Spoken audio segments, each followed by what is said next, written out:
I'm starting to put the motor together for my 1998 Mustang, so let's do it. So first things first, I got a big camshaft, so I'm really excited to put that in. So I just started by lubing every lobe and then sliding it in really gently.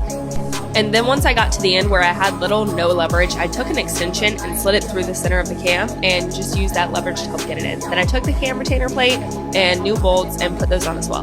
So next thing on my list is my lifters. So I took my lifters, put them in the lifter tray, lubed the end of the lifters, and just slid them in really gently and went ahead and torqued down the bolts and made sure they were good to go. So next I take my Berryman Products brake parts cleaner and I put some of that into all of the head bolt holes and then I clear it out with air. You might be wondering why I do that, and that's because if you have anything in there like coolant or debris and you go to torque down the head bolts, you can crack your block and it's just not worth it to me, so I just do a few passes over. Then I installed my dowels, my head gasket, and it was time to install the head.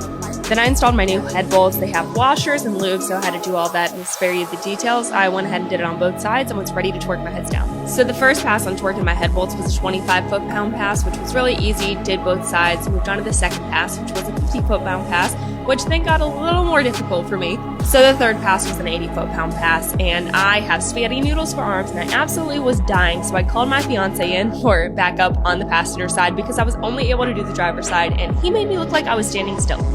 Then I installed and torqued the bolts on the top of the head, and that's all I got done today, so stay tuned for part 2.